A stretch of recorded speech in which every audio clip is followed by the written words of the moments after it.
All right, hello everyone. Thanks for taking the time to go through this training. Our goal here at Cecil Solidarity is to keep all of our protests and rallies and all of our actions peaceful, which means reviewing some of these de-escalation techniques can be pretty helpful for us all. So take your time and work through the slides. If you have any questions, feel free to drop them in the comment box below the presentation or send us at Cecil Solidarity a message and we'll get back to you and try to answer any of your questions. All right, let's get started.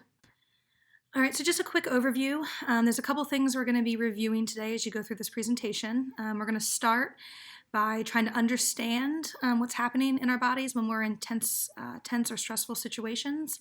We're going to try to look at recognizing the signs of stress behaviorally, what we can notice, and then we're going to specifically go through some verbal and nonverbal de-escalation strategies. So in order to help de-escalate a tense situation, it really helps to have a good understanding of what's happening in our bodies when we're under stress or when we're in a high tense or conflict-ridden situation. And I'm going to break this down pretty simply. There's all kinds of good research you could if you want to learn more in depth about it. But overall, what's happening is when we are in an anxiety-provoking, stressful, or tense situation, like that could occur when counter-protesters show up at one of our rallies, our body immediately goes into stress mode. Our stress response system kicks in, and that puts us into that fight or flight mode. It's actually fight, flight, or freeze. Some of us will freeze. But that is our stress arousal system. That gets us ready for battle. That gets us ready to respond to whatever the threat within our environment is.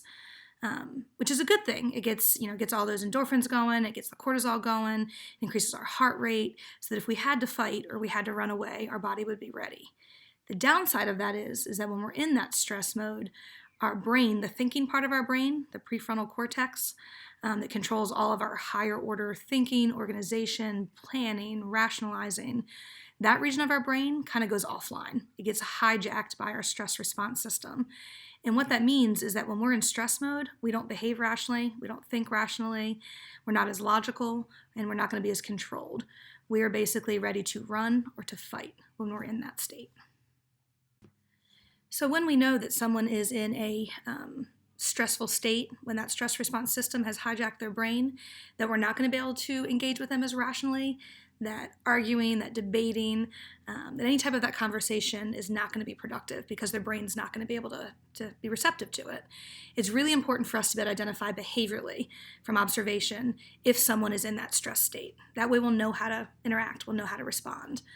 So what we're looking for behaviorally is an individual that might be pacing, walking back and forth, rocking, fidgeting with their hands, kind of fidgeting with their body, hand-wringing, darting eyes back and forth or quick eye movements, their head looking all around, showing any aggression towards themselves or any aggression towards property. Any signs of aggression, all even towards property signs, is a sign that a person is in an escalated state. Yelling, angry yelling, not the yelling that we do at the protests where we're chanting, but an angry yelling, any kind of impulsive behavior or erratic behavior. All of those are going to be behavioral signs that a person is in that stress mode, that stress state, and therefore is not going to be as controlled in their behavior and their thinking. There are some emotional signs we can look for, such as crying, any signs of anger, irritability, frustration, or negative affect, which basically means their facial expressions are negative. Their facial expressions look aggressive or angry. If you've noticed that most of us, when we're out there at the protests, appear to be happy. We're putting out peace and love. So we're really looking for people that are emitting the wrong signs of that. Observe if someone appears to be out of place or uncomfortable. Just be aware. We don't want to stereotype. Everyone's welcome at our rallies, but by their behaviors or by their emotional state, do they appear to be out of place? So once we've identified that an individual is in that stress response state and is in a high likelihood of possibly escalating in the right environment, there's a couple things that we can for sure say not to do. Research is pretty clear on this. So if somebody is in an agitated state already, any form of stimulation, us talking to them, us getting into their space, us gesturing at them, making faces at them, can increase their agitation. Because the brain is in that aroused stress state, it is not able to adequately handle any extra input from the environment. It can't process it as effectively, which means that these individuals are more likely to interpret any engagement as negative, and that could escalate. So we have to be aware of what kind of stimulation we're adding to the environment around them. Rationalizing or arguing with the person will not work. That part of the brain that is able to handle that is not online. It will not be effective, so we should not do it at all. Quick, sudden movements or quick verbal exchanges are also likely to escalate because, again, remember that person's brain is looking for a threat in their environment and they're going to be detecting threats. So any quick movements can be deemed a threat and therefore they'll respond to it. The other important thing that's not going to help and we have to be aware of if we're going to be a de-escalator is our own agitation and our own behavioral and emotional state. If I am escalated, if I'm feeling hot, if I'm feeling angry, I cannot de-escalate any situation. There's actually something called mirror neurons that basically, from physiologically standpoint, the emotion that's created in one person's brain can trigger that emotion to be created in somebody else's. So if you are not in control and calm, the likelihood of you escalating with that person greatly increases. So we have to be aware of our own emotional state and make sure our de-escalators are able to remain calm even in times of stress. So now that we've identified what's happening in our bodies and our brains when someone is in a tense or stressful situation, when they're at high risk of escalating, and we've talked about how to notice those behaviors with an individual, let's quickly talk about the 4 stages of crisis development, because there's different points in these stages that different de-escalation tactics will work best. So stage 1 is the normal stress and anxiety levels. Stage 2 is when that anxiety level begins to build. It begins to escalate a little bit. Stage 3 is when it kind of culminates and where it's severe stress and anxiety. And then stage 4 is the full-blown crisis. So to translate these crisis stages into a practical environment that some of us in Cecil Solidarity may come into, stage 1, which is that normal anxiety and just sort of normal stress level, would be the beginning of one of our protests or rallies. As we're all gathering there, just kind of that normal energy we feel as we're beginning. Stage 2, when that anxiety, that tension begins to build, could be when we see counter-protesters arrive across the street or arrive on the scene, or possibly when people give us the flip the bird or make a negative comment out their car windows to us. That escalates our anxiety a little bit and increases the tension in the room a little bit. Stage 3, which is that severe stress and anxiety right before the explosion, is when somebody actually directly approaches our group or approaches one of the individuals in our group and tries to engage them directly. That is at that severe stress. That is at the point where we're either going to de-escalate or we're going to go into stage 4, full crisis mode. In stage 4 is that full crisis mode. This is when there's going to be direct, aggressive, verbal, or physical altercations between people. There are 2 points in the stages of a crisis where we are able to intervene. Ideally, we intervene in stage 2 when the anxiety levels are rising. Prevention is always best, so if we can prevent any kind of negative altercation, prevent any kind of escalation, obviously we try for that, which is why we're doing this training, to try to keep all of our folks peaceful. But we can't always control other people's behavior. So there is always a likelihood, a risk of escalation given that. Stage 3, where that's severe stress and anxiety, that's another point that we can intervene. And the level of intervention will differ based on whether we're doing it at stage 2 or stage 3. Okay, so de-escalation interventions or strategies in stage 2 are pretty much the same as what's been put in the handout that we handed out this past weekend at our rallies. So again, this is when maybe people show up across the street or people say something out of their car windows they're driving by. There's not necessarily a direct confrontation, but there is a little bit of escalation in the air due to some presence of a counter-protester. At this point, it's okay to use a sort of ignoring. That's what we want to use. And this is where we're going to hold our ground and maintain our space. We're going to remain calm and confident and peaceful. We're not going to directly engage at a specific person. We're not going to make eye contact with a specific person or direct any comments towards a specific person. But instead, we may respond with a chant, such as Black Lives Matter or No Justice, No Peace, just out into the universe calmly and confidently using our rally cry. And remember, there is strength in numbers here, so the more of us that can join together calmly and confidently saying Black Lives Matter in response to that negative energy coming, the more effective the de-escalation will be. So stage 3 interventions, and again, this is the stage where the tension has heightened quite a bit. This is where someone's probably directly engaged with one of us or with our group. And this is going to be really important that whoever the de-escalator is remains calm, as we talked about, and remains in control. Because our approach at this point is going to be to remain empathetic and non-judgmental. We're going to remain calm and rational. We're not going to be emotionally reactive. We're really going to try not to show many emotions at all, except for peace and calm. It's really important to respect personal space at this point, to stay about 1.5 feet to 3 feet away from whoever it is that is escalated. You're going to want to use non-threatening verbals, so things such as keeping your hands where they can be seen. You'll notice that police officers, when they de-escalate, will often keep their hands up on their chest, kind of in their vest or up on their chest where they can be seen. So we're going to keep our hands either on our chest or just down to our sides. Don't cross your arms. Don't have any kind of hard stance. Our nonverbals, we want to try to remain as neutral and open as possible. Because remember, that person is going to be interpreting anything they can as a threat. So we want to try to really give them no signals that we're a threat.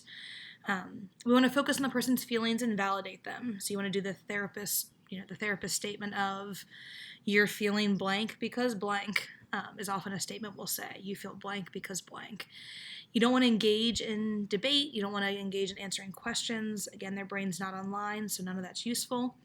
We're really just focused on letting the person's emotional brain, their limbic system, see that we recognize it and we know how they're feeling. And that's really going to decrease that activity in that region of the brain and make them be able to come back into a state of control quicker. Silence is always good, so it's okay to remain silent.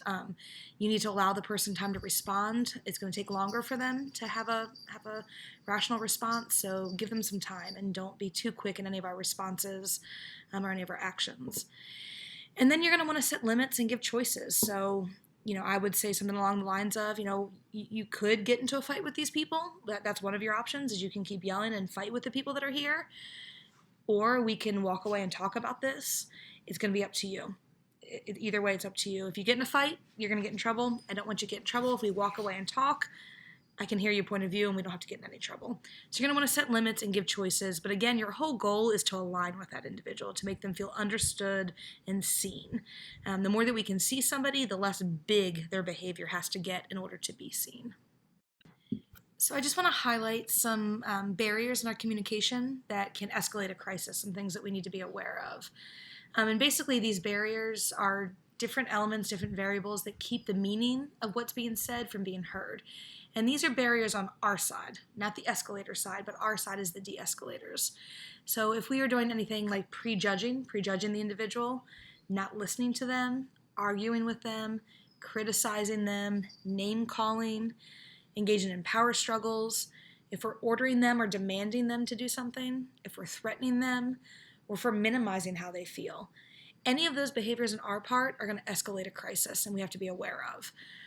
Our goal when we're trying to de-escalate, again, is to make that person feel seen and understood so their behavior does not have to get bigger in order to be seen and understood. So when we're looking at the verbal statements that we can use to aid in de-escalation, again, our overall goal and the lens you have to bring to these situations is that you're trying to help the individual. Whoever the individual that is stressed out and is escalating, our goal is to help them. If you can't have that frame of mind, if that person's going to irritate you so badly that you can't help them, focus on helping them, then you should not be in the position of a de-escalator. Because in that moment, that's what we need to do, is focus on helping them. So we have to be aware of the tone of our voice, the rate of our speech, our volume, and our inflection. Because again, we need to remain calm and peaceful. We're going to set the tone for what's going to happen by our behavior. Statements such as, I want to help you. I don't want you to get in trouble. I want to understand. I'm trying to understand what you're saying. I want to understand what you believe. I'm trying to understand how you feel. Those types of statements can help in de-escalation. Avoid the word you. The word you is confrontational in its nature, so anytime we say you, blank, blank, blank, blank, it feels as if we are putting someone on the spot. It feels as if we're being confrontational. So avoid the word you. So listening skills are a big piece of de-escalation. And the first thing I want to say is that there's a big difference between hearing someone and listening to someone. When we're hearing someone speak, we are basically hearing their words in anticipation of us responding to them in some way. When we're listening to someone, we are hearing them in an effort to understand and take in the information. So our goal with listening is to understand. Our goal with hearing is to respond. And when we're de-escalating, we're not attempting to respond. We're trying to understand and help that person feel understood. So we want to make sure that we're focused on listening. Overall, we're going to try to act as an ally of that person. Obviously, most likely, we're not really going to be aligned with that individual's views, given where escalation will happen in our protests. But in that moment, in order to de-escalate, you have to be able to act as an ally to that person, while still holding the needs of the group and our goals overall. But you have to try to let that person know that you're there to understand them. Try to focus on the piece of truth in whatever that person's expressing. Look for that kernel, that nugget, something you can latch onto that you can align with. Usually we can find something in there, even if it's just, I get your passion, even if that's what it is. Make sure that you're attending to the person, so you're going to give your physical and mental attention to them. You want to make not direct eye contact. Direct eye contact can be threatening, but you want to look at them. You want to use non-intrusive gestures. Nod your head, say okay, say randomly make a statement. You want to try to reflect back what the person is saying, so kind of just paraphrasing what they've said to you, reflecting back their emotions. Just your overall attempt is to show that you understand how they're feeling and what they're saying.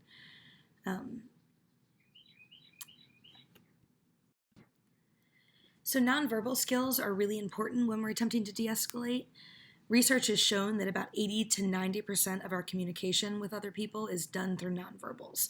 So that's our body stance, our posture, our facial expressions. All of that is really important.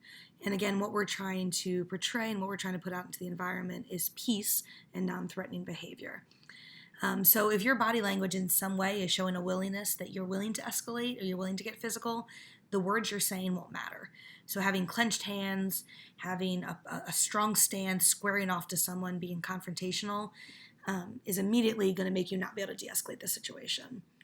So we're going to want to avoid any actions that can be deemed a threat by the person who's escalated. So finger pointing, shoulder shrugging, crossed arms, rigid or strong walking, a stiff jaw with your teeth clenched, raising your eyebrows to show disgust, laughing at the individual, closing your eyes for prolonged periods of time. A lot of us do that when we're irritated or frustrated.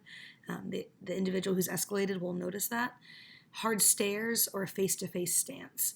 You never want to square off with someone who's escalated. If you stand directly across from them in a squared off stance, that's a threatening position.